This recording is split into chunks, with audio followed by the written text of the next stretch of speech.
I'm joined now by the ranking member of the House Oversight Committee, Robert Garcia. Congressman, thanks for joining me.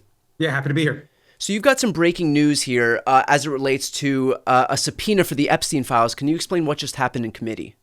Yeah, I mean, this is big news. Obviously, it's good for transparency for the American public.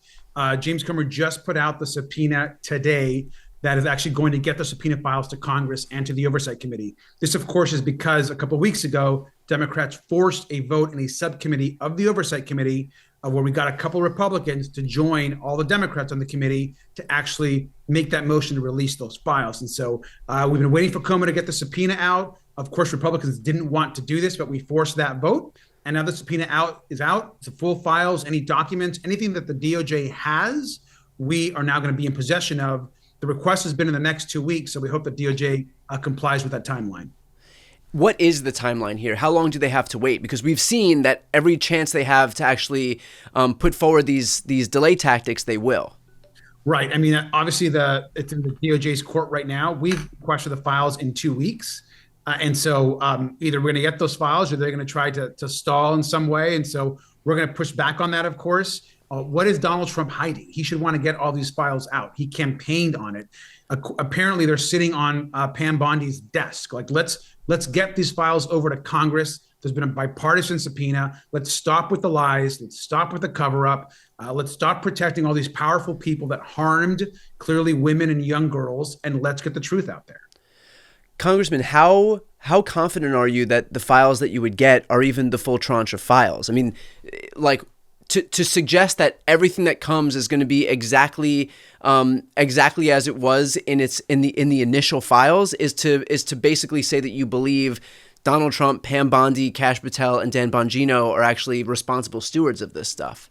Well, if they didn't hand over everything they have, it's not just irresponsibility. It is immense corruption, highly illegal, and unconstitutional. And so I think that it is concerning. Look, I don't trust anything that Donald Trump or the Department of Justice enforce or their actions. So I think we should be clear about that. At the same time, the subpoena's out there. It's bipartisan. It was sent by a Republican majority in the House. And so let's see what we actually get and what they send over and what that timeline actually looks like. So I will give them the benefit of the doubt in this moment. But in no way do I trust Donald Trump's Department of Justice. In the same committee, there was also a vote about compelling or subpoenaing the testimony of a bunch of Democrats, of the Clintons and James Comey. So can you give us some understanding of what went on that front and what we can expect with that subpoena? Yeah. So, I mean, Republicans, obviously, they have a majority in the committee. So they made a motion and they wanted to subpoena all these other folks. And they can subpoena whoever they want. I mean, they have the votes to do so. And so they did that. We wanted them to go further and subpoena other folks in the Trump administration. They didn't want to do that. That's on them. At the end of the day, our motion was about getting the files because we know that the truth and transparency is going to come when we actually center the victims, protect them, and get justice for them. And that means getting those files out to the public and exposing whoever caused the harm.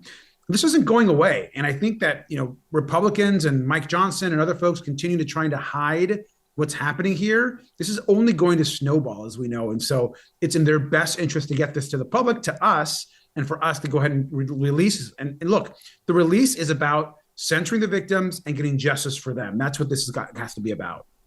Was this just like so that the Republicans can feel like they have something to bring back to Daddy Trump? Like, yes, we may have compelled the release of these Epstein files against Trump's wishes, but don't worry because we've also done our part to help perpetuate this bogus theory that, Hillary Clinton, Russiagate. I mean, I legitimately can't even stay on top of what the new scandal is right now. But is this just to feel like they got one also so that they can perpetuate the distraction from the Epstein stuff? I mean, probably. I mean, I think, look, they create a new conspiracy theory every day.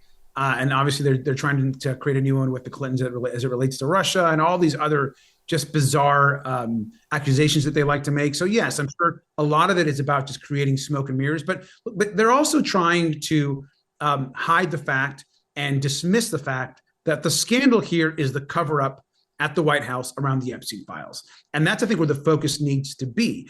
And while we're pushing for this release, I think we all, certainly Democrats, I think the American public at large, we've been saying, we don't care who's in the files. We don't care how powerful you are. Right.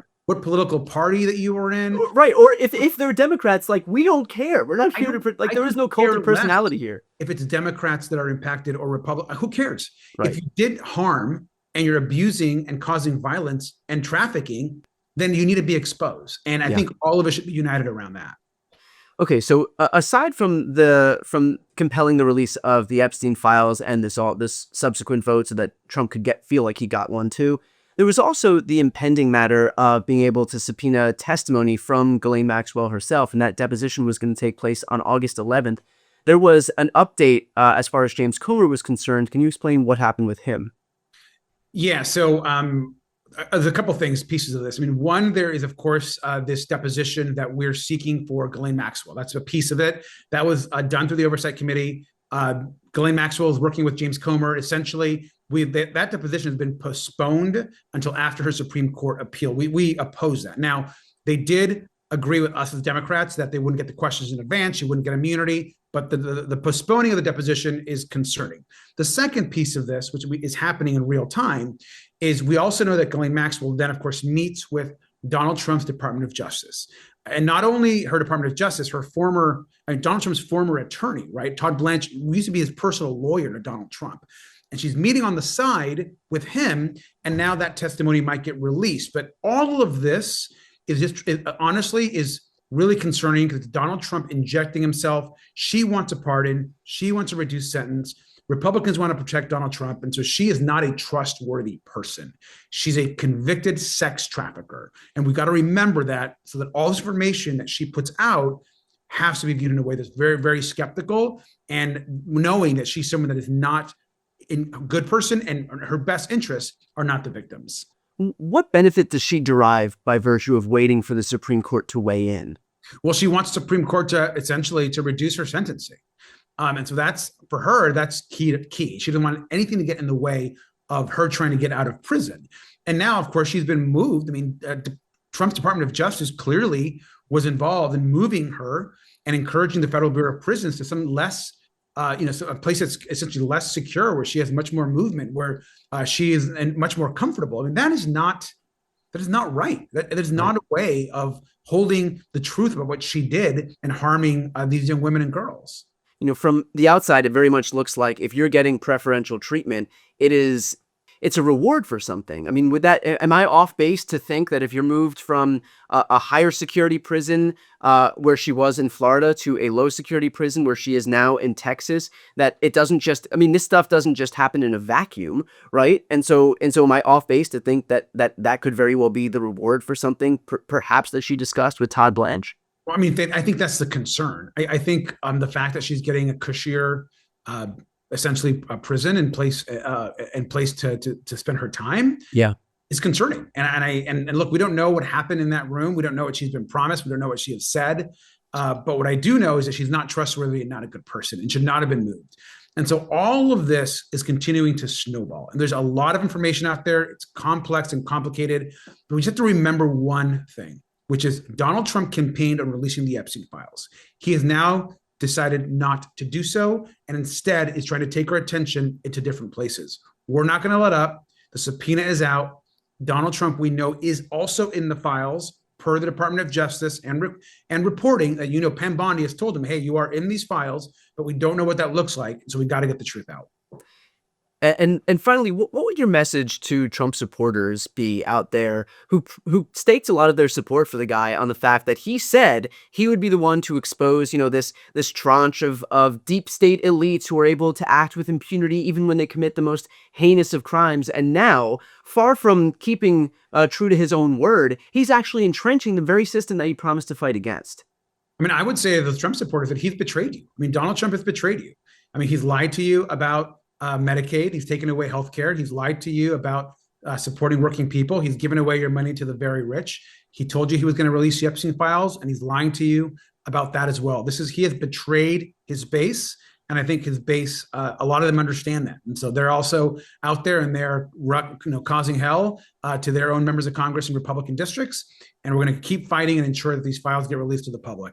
Yeah, I think that's a great point. I mean, look, his whole presidency, the pattern here has been promising his supporters one thing and delivering something that is completely the opposite. In his first term, he promised, a jobs boom, a manufacturing renaissance, an infrastructure law, a healthcare plan that was more comprehensive and more affordable. Didn't deliver on any of that. He gave himself a tax cut for millionaires and billionaires. Now this term came in promising to end the Ukraine war on day one, promising to bring down costs, promising to bring down inflation, promising to make IVF free, promising to bring rent down. None of those things have happened. Yet again, gave himself a tax cut for millionaires and billionaires. And in fact, when he promised to be the guy that would defer to his supporters, defer to regular people, he is instead again protecting this tranche of people at the very top who are unaccountable to our laws. So I think that's a great point to bring that up. It's not just as it relates to the Epstein files, but everything that he's done